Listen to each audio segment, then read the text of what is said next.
అనగా నువ్వు ప్రజలను మోసం పెడుతున్నావు, మోసం చేస్తున్నావు, మభ్య పెడుతున్నావు. Let us talk about the facts, realities. మరి క్వశ్చన్స్కి ఆన్సర్స్ ఏవంటే వాటిని అస్సలు ప్రస్తావించకుండా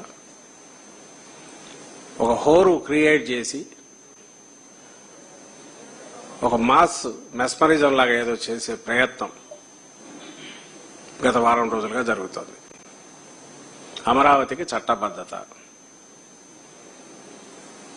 దాని లోతుకు ఎందుకంటే అదే ఒక సబ్జెక్టు. బట్ ఆయన గంటన్నర మాట్లాడిన దాంట్లో కూడా కొంత వేశాడు. చట్టబద్ధత అసలు పార్లమెంట్ కూడా లేదంట, అసెంబ్లీకి లేదంట. ఇదే దానికి ముందే ఆధారాలతో సహా చూపించాం. కేంద్ర ప్రభుత్వం అది రాష్ట్రానికి సంబంధించిన అంశం, మాకు సంబంధం లేని వ్యవహారం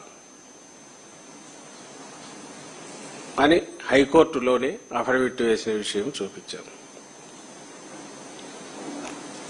అయినా సరే ఆయన చేస్తున్నాడు, చేశాడు. మరి ఇన్నాళ్ళు చట్టబద్ధత లేనట్ట అనే క్వశ్చన్ వస్తుంది. పోనీ ఇది చట్టబద్ధత సంబంధించినంత వరకు ఈరోజు నువ్వు చట్టం చేస్తే రేపు మళ్ళీ దాన్ని సవరించే అవకాశం లేదా అని జగన్మోహన్ రెడ్డి గారు అన్నందుకు చూడు సవరిస్తున్నాడు మళ్ళీ అని ఆయన మీద పడి ఏడుపులు. కానీ నిజంగా అది ఎవరికైనా ఆ డౌట్ వచ్చేది. ఇంకా శాశ్వతమా ఇదంటే ఏది శాశ్వతం కాదనేది అందరికి తెలిసిందే. దట్ డజంట్ మీన్ దాన్ని ఏదో చేస్తారని కాదు.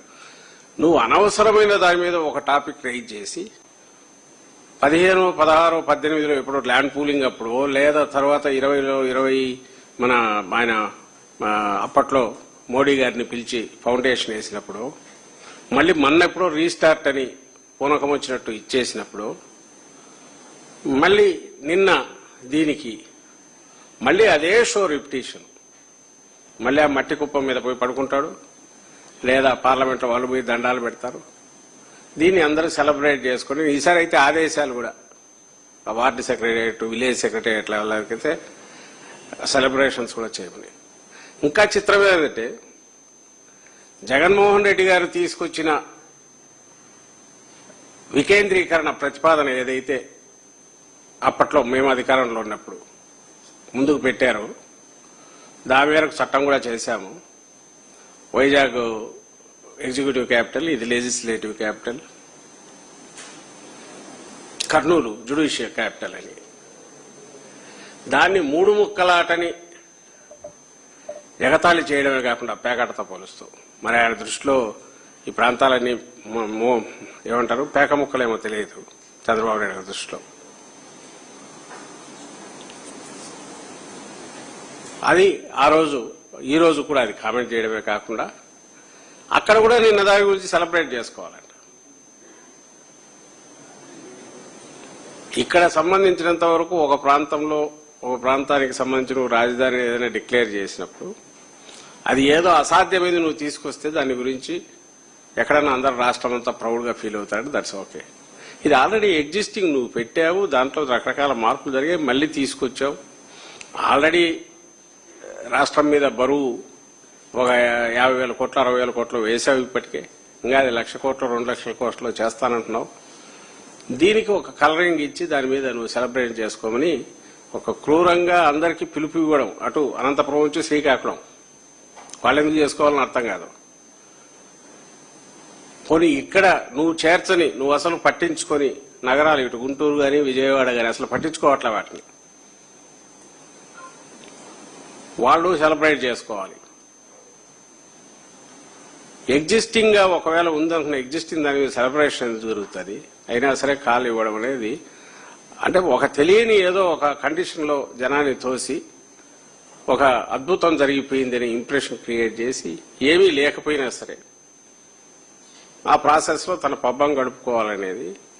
అదే సమయంలో ఒక కరెక్ట్ నిజమైన క్వశ్చన్లు అందరూ వేసుకోవాల్సినవి జగన్మోహన్ రెడ్డి గారు రైజ్ చేస్తే, మా పార్టీ నాయకులు రైజ్ చేస్తే, మా పార్లమెంట్లో మా పార్టీ నాయకులు రైజ్ చేస్తే వాటిని ఎగతాళి చేయడమే కాకుండా వీళ్ళంతా అసలు ఏమేస్తున్నారో అర్థం కావట్లే. డెవలప్మెంట్, యాంటీ డెవలప్మెంట్ అను, యాంటీ ప్రోగ్రెసివ్ అను, యాంటీ స్టేట్ అను ఇలాంటి ముద్ర వేయాలనే ప్రయత్నం చేయడం. ఒక్కటంటే ఒక్కటి నేను ఆయన మాట్లాడిన వాటిలో ప్రతి మాటకు కావాలంటే వీడియో వేసి చూపొచ్చు. అన్ని అబద్ధాలనే విషయం దాంట్లో తెలుస్తుంది. ఆయనవే ఉన్నాయి వీడియోలు, మనం ఎక్కర్లా, ఆయనవి ఉన్నాయి. ఇప్పుడు ఆయన పక్కన నిలబడిన ఆయన ఉప ముఖ్యమంత్రి పవన్ కళ్యాణ్ మాటలు ఉన్నాయి. వాళ్ళు గతంలో మాట్లాడిన మాటలు వేస్తేనే నిన్న ఏమంటారు పవిత్రమైన మట్టి పార్లమెంట్ నుంచి తెచ్చి మోడీ గారు ఇచ్చారు, యమునా నది నీళ్లు తెచ్చి ఇచ్చారని నిన్న అన్న వ్యక్తి ఆ అద్భుతమైన దీనివల్లే ఇక్కడ అన్ని దేవాలయాల నుంచి తెచ్చిన దీనివల్లే ఈరోజు ఇంతటి అద్భుతం జరిగిపోయింది, చట్టబద్ధత వచ్చింది, పార్లమెంట్లో యునానిమస్ గా అన్ని పార్టీలు సపోర్ట్ చేశాయన్న పెద్ద మనిషి చంద్రబాబు నాయుడు గారు మరి 17లో కటీఫ్ చెప్పాక బీజేపీతో 18లో అప్పుడు ఏదో ధర్మ పరిరక్షణ ఏదో చేసినట్టున్నారు ప్రభుత్వం ఖర్చుతో డబ్బులు పెట్టి ఢిల్లీలో. అక్కడ ఏమిచ్చినా పీఎం క్వశ్చన్ చేసి ఆయన మోడీ గారిని ఏమిచ్చినా ఇంత మట్టి చెంబు నీళ్లు ఇంత మట్టి ఇచ్చారని అనలేదా? అది అది ఆ రెండు పక్కన పెట్టిన ఆయన చెల్లించాడు. ఎందుకంటే ఆయన ఈ రోజు ఏమనాలో అదే అని అంటాడు. వాళ్ళ ఉప ముఖ్యమంత్రి అది ఒక ఎవరు రాజధాని కాదు, కొంతమంది వాళ్ళ కోసం కట్టుకుంటున్న ఇదని తను అన్నాడు. అవన్నీ ఉన్నాయి హిస్టరీ. అంటే ఎవరు దాంట్లో ధైర్యం ఏంటంటే రోజు సగటు మనిషి కానీ లేదా ఎవరు పనుల్లో వాళ్ళు ఇవన్నీ చూడరు కదా అనేది. ఊదర కొడితే దడదడదర కొడితే అవి నిజమే కావచ్చు అనుకుంటారు కదా. కొన్ని మాలాంటి వాళ్ళం ఎవరన్నా రైజ్ చేశామనుకో వాళ్ళకి పని బాట లేదు, యాంటీ డెవలప్మెంట్ యాంటీ స్టేట్ అని ముద్ర వేస్తే ఆయన చేతిలో ఉన్న ప్రాపగాండా మెషిన్ ఏదైతే ఆయన నిర్మించుకున్న వందల కొద్ది యూట్యూబ్ ఛానల్ కావచ్చు, అలాగే మెయిన్ స్ట్రీమ్ మీడియాలో ఆయన దోపిడీ గజదొంగల ముఠాలో పార్ట్నర్స్ కావచ్చు, వీళ్ళందరూ కలిసి దడదడ ఉదరగొడితే ఈ వాయిస్ పెద్ద వినపడదు కదా, ప్రతిపక్షంగా మేమున్న మా వాయిస్ వినపడదు కదా అనేది ఆయన బలమైన నమ్మకం కావచ్చు. దానివల్లే నిన్న ప్రతి మాటలో అబద్ధం మాట్లాడుతూ వచ్చాడు. ఒక్కటంటే ఒక్కటి నిజం లేదు. నేను ఇంకొక ఆశ్చర్యం మీరు గమనించింటారు అందరూ మాటల మధ్యలో. నిన్న ఈరోజు అదే పనిగా చూస్తూ వచ్చిన ఎక్కడన్నా ఒక్క మాట అన్నా ఏదేమనుకుంటే ఏదీ లేదు. పైగా జగన్మోహన్ రెడ్డి గారు వైఎస్ఆర్సీపీ ఈయన ఒక అద్భుతమైన ఇది చేస్తుంటే అమరావతి మీద కులముద్ర వేయబోయారట. మేము వేయడమేంది, నిన్న మీ సోదరి ఆమె రేణుకా చౌదరి గారు రాజ్యసభలో తొడగొట్టి, ఎందుకంటే ఆమె తొడగొట్టడం అలవాటు, ఇప్పుడు తొడగొట్టి ఏదో అన్నారు, పెట్టరా అమరావతి పిలవరా కమరావతి అని. అంతకుముందు ఆమె అన్నారు ఆమె కొండ మీద అమ్మవారు కిందకి అమ్మవారు అని. మేమంటున్నది కాదు, పాపం నాకు తెలిసి కమ్మవారు అందరూ కూడా అనుకుంటుంటారని అనుకోరు. ఎందుకంటే ఇది ఒక్కలంది కాదని వాళ్ళకు తెలుసు. కానీ నీకుంది, చంద్రబాబు నాయుడు గారికి ఉంది అనేది. ఎందుకుంది అనుకుంటున్నా అంటే నేను అనుకోవట్లా. ఆమె అంత మాట అంటే ఒక్కడంటే ఒక్కడు దాన్ని డినై చేయలే. టీడీపీ నుంచి అదేందమ్మా అట్లంటావు, ఇది అందరి రాజధాని కదా అని అన్నానులా. పైగా ఆయన లోకేష్ బాల్కనీలో కూర్చొని ఆమెకు దండం కూడా పెడుతున్నాడు. మంచి మాట అన్నావు పెద్దమ్మ, ఎంత చక్కటి మాట అన్నావు అన్నట్టు ఆయన పోజ్ ఇచ్చాడు. ఇది అక్కడ పిక్చర్. నిన్న చూస్తే ఈయన మరి ఇట్లా ఎట్లా అనగలుగుతున్నాడు నాకు అర్థమంట. కులముద్ర మేమేస్తానావా? జగన్మోహన్ రెడ్డి గారు ఎప్పుడన్నా వేశారా? కొన్ని మా పార్టీ నాయకులు ఎవరన్నా వేశారా? నీ అవినీతికి అది ఓ పెద్ద ఇదే అని చెప్పి ఒక ఖజానా మొత్తం దోచుకోవడానికి నువ్వు చేసుకున్న ఏర్పాటని నిందిస్తున్నావు. రాష్ట్రాన్ని ముంచి నీ అవినీతికి నువ్వు ఏర్పాటు చేసుకున్న వ్యవహారం అని చెప్పి విమర్శిస్తున్నావు ఆధారాలతో సహా. అంతే తప్ప కులమని మేమెప్పుడు అన్నాము. మీరు మీ వీళ్ళు వాళ్ళు చెప్పుకుంటున్నారు, నువ్వు దాన్ని ఖండించట్లా. ఏ తర్వాత నేను చెప్పదలుచుకుంది అంటే to start with Ramakrishna Reddy party ఆఫీసులోకి రావద్దంటమే కాకుండా ఆయన కోటరీలో ఆయన చెంచాగాళ్లతో ఏం మాట్లాడించినాడు. వాడు కారుమూరి వెంకటరెడ్డి నన్ను రౌడీ షీటర్ అంటాడు. హైకోర్టు ఏం చెప్పింది, అనిల్ మీద రౌడీ షీట్ లేదు, గొప్ప చదువుకున్న వ్యక్తి, సమాజంలో అట్ట ఎందుకు చేస్తున్నారు మీరు? ఎవరు నిన్ను రౌడీ షీటర్ అందంటే మీడియా అన్ని పేర్లు ఇచ్చిన 12 మంది పోలీస్ ఆఫీసర్స్కి మెమో ఇచ్చింది. అది కారుమూరి వెంకటరెడ్డి ఎందుకు మాట్లాడినావురా బాబు, నా గురించి నీకేం సంబంధం? నువ్వు నా ఇంటి వెనకడు కూడా పక్కన వెనకలుడువా, నేను రాజకీయాల్లోకి వచ్చేసరికి నువ్వు బచ్చా కానివి, ఎట్టారా నీ సంగతి, ఎందుకు మాట్లాడినావు అంటే వాడు ఏం మాట్లాడాడంటే, వాడు మాట్లాడింది రికార్డింగ్ ఉంది చెప్తానండి, ఎందుకు మాట్లాడినాడు అడిగి.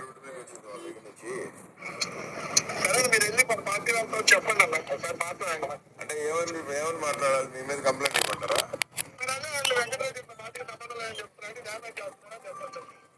కాదనా, ఇప్పుడు మీరు దయచేసి నా గురించి నేను పార్టీకి విరుద్ధంగా ఏ రోజు మాట్లాడాలా, ఇన్ని సంవత్సరాలు నేను ఇన్ని గురించి మాట్లాడినప్పుడు నాకు ఎవరో కూడా ఇదిగో నా పార్టీకి ఇది కాదు అని నాకు ఎవరు చెప్పలేదు. ఎందుకంటే ఏదైనా ఉంటే చెప్తారు.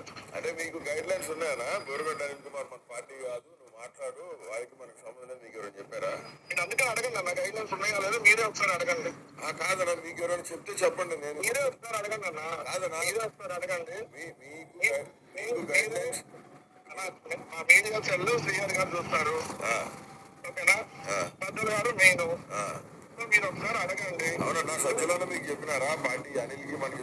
మీరు అడగండి అన్న, మీరు చెప్పండి ఒకసారి. ఎందుకు నాకు మీరు క్వశ్చన్ ఏంటి కాదన్నా, ఎందుకంటే మీరు నన్ను క్వశ్చన్ చేసేటప్పుడు అలా అడగండి. మీకు మీరు పార్టీలో మీకు ఇవన్నీ వాళ్ళే చూస్తారు అంటున్నారు కానీ వాళ్ళకే చెప్పండి.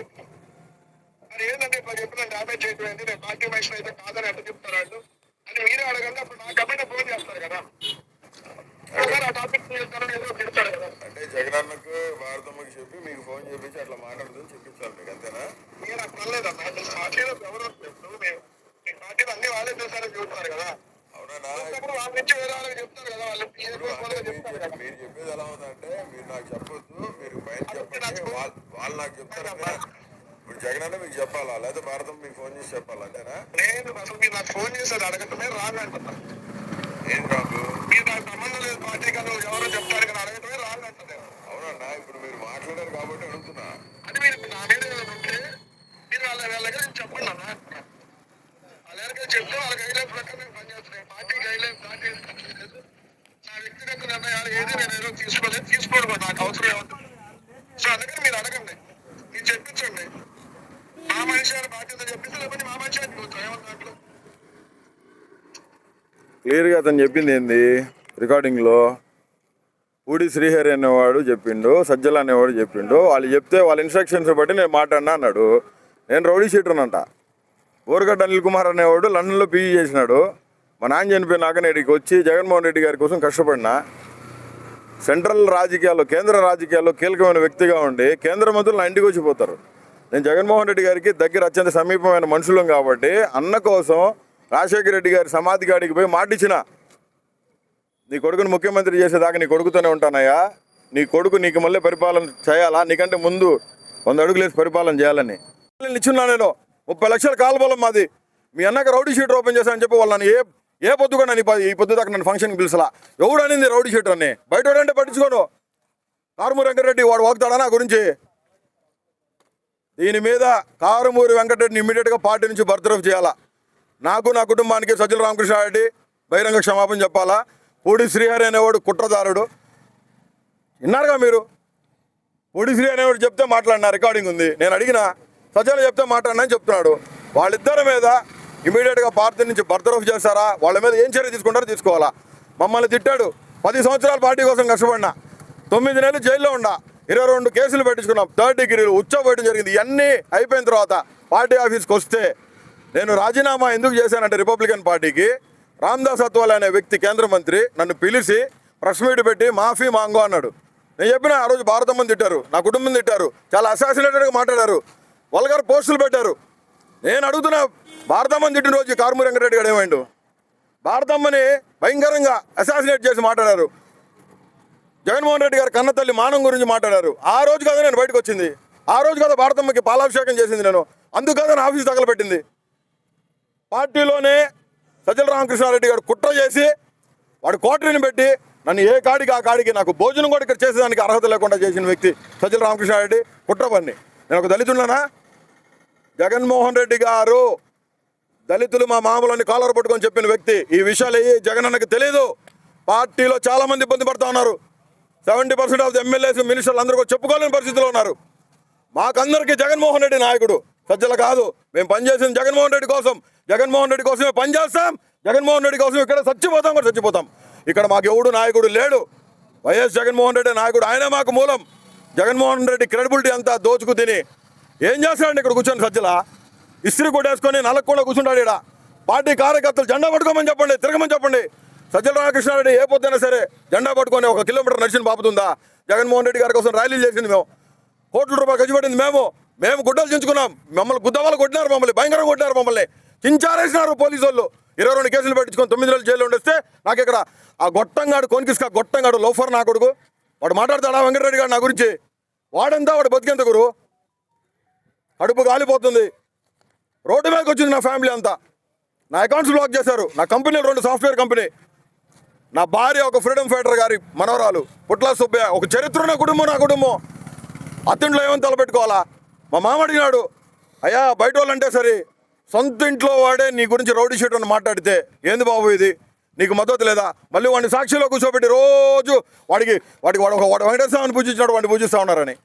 నేను భారత మేడం గారిని కూడా అడుగుతాను, నా భారతకని అడుగుతా ఉన్నా నేను, మీరు వాడి మీద కఠిన చర్యలు తీసుకోవాలక్క. నేను సజీవుడని దేవుడి సాక్షి చెప్తున్నా, నేను ముఖ స్విచ్ చేయడానికి రాలా. జగన్మోహన్ రెడ్డి ప్రియ శిష్యుడుగానే ఇక్కడ వచ్చి కూర్చున్నా, ఇది నా ఇల్లు కాబట్టి నేను గొడవ చేసేదానికి రాలా, మందితో రాలా, మార్పులతో రాలా. నేను నా భార్య వచ్చినాం, కంటికి కడుగుడు కారుస్తున్నాం. మమ్మల్ని ఈ రకంగా అవమానించి పార్టీ ఆఫీస్కి పిలిపించి 4 గంటలు కూర్చోబెట్టి అటు కూర్చోబెట్టి తెలుసా? అనిల్ అంటాడు డోర్ కాడికి పోతే 5 నిమిషాలు ఆగమ్మంటాడు. అట్లా 3 సార్లు కూర్చున్నా, కెమెరా చెక్ చేయబడి లోపల 4.5 గంటలు తిండి తిప్పులు లేకుండా లాస్ట్ పర్సన్ నేనే ఆ రోజు మాట్లాడింది. ఆ ఒక్క మాట చెప్పేదానికి నువ్వు 4.5 గంటలు కూర్చోబెడతావా? అదే అడుగుతున్నాను. నాకు సమన్యాయం జరిగేదాకా నేను ఈ నుంచి లేయను, ఏడే ప్రాణం అని నడుస్తాను. కానీ జగన్మోహన్ రెడ్డి గారు కారుమూరి వెంకటరెడ్డి అనేవాడిని బర్తరఫ్ చేయాలా. పూడి శ్రీహరి గారు, సజ్జల రామకృష్ణారెడ్డి గారు బహిరంగ క్షమాపణ నా కుటుంబానికి చెప్పాలా. నా కుటుంబాన్ని రౌడీ షీటర్ అంటే నాకు 5 చెల్లెలు ఉన్నారండి, వాళ్ళు తలలు ఏడబెట్టుకుంటారు. మీ అన్న రౌడీ షీటర్ అని మాట్లాడితే అత్తింట్లో మాట్లాడరా, అవమానకరంగా మాట్లాడరా?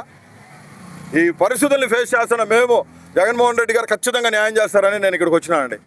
నేను పార్టీకి వ్యతిరేకంగా రాలేదు, పార్టీకి మీద గొడవ చేయడానికి రాలా. పార్టీలో తప్పు జరుగుతుంది. జగనన్న ఉన్నప్పుడు ఒకలాగుంది, జగనన్న లేనప్పుడు ఒకలాగుంది. ఈ పరిస్థితులు మారాలి. ఇక్కడ ఒక నాయకత్వ లక్షణం కలిగిన వాడు ఇక్కడ కోఆర్డినేటర్గా ఉండాలా. దానికోసమే మేమంతా, నేనైతే ఇక్కడ వచ్చి కూర్చొని మాట్లాడడం జరుగుతుంది.